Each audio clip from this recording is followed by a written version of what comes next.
اگلی حدیث، رسول کریم صلی اللہ علیہ وآلہ وسلم نے ارشاد فرمایا، فاتحۃ الکتاب شفاء من کل داء، سورہ فاتحہ کے اندر ہر بیماری کی شفا رکھی گئی. یہ ہر بیماری کی شفا میرے حضور نے فرمایا سورہ فاتحہ کے اندر ہے. آگے میرے حضور نے ارشاد فرمایا، صلو اللہ من فضلہ، ہمیشہ اپنے رب سے اللہ کے فضل کا سوال کیا کرو، ہمیشہ رب سے فضل مانگو. میرے حضور نے فرمایا کوئی شخص بھی اپنے عمل کے بل بوتے پہ جنت میں نہیں جائے گا، جنت میں جو بھی گیا اللہ کے فضل سے جائے گا. صحابی نے عرض کی، یا رسول اللہ آپ بھی؟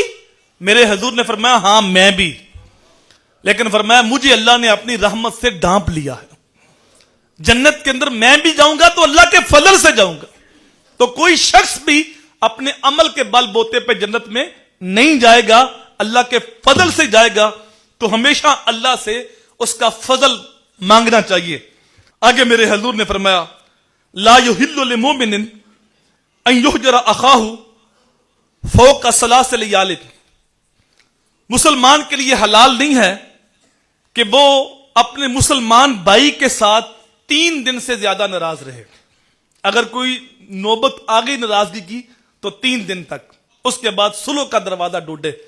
اور جو صلح کرنے میں پہل کرتا ہے، میرے حضور نے فرمایا وہ جنت کے اندر بھی پہلے ہی جائے گا. دیکھو ہمیشہ وہ شاخ ہی جھکتی ہے جس کے اوپر پھل ہوتا ہے، اور جس پھل سے خالی ہوتی ہے وہ اکڑتی ہے. تو اگر تم خود آگے بڑھ کے صلح کر لیتے ہو، نرمی اختیار کر لیتے ہو، تو پھر فرمایا جنت کے اندر بھی وہ بندہ پہلے جائے گا جو صلح کرنے میں پہل کرتا ہے. حضرت امام محمد بن حنفیہ اور حضرت امام حسین کی آپس میں شکر رنجی ہو گئی.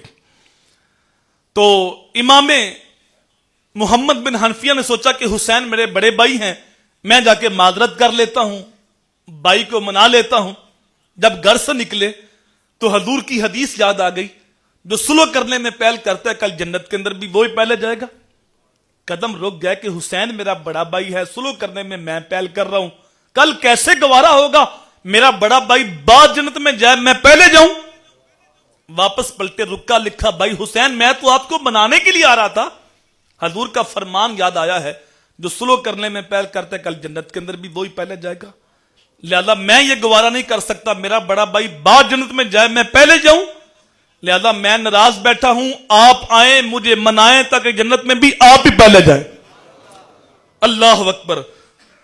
تو فرمایا کہ کسی کے لیے حلال نہیں ہے کہ وہ 3 دن سے زیادہ اپنے مسلمان بھائی کے ساتھ ناراض رہے.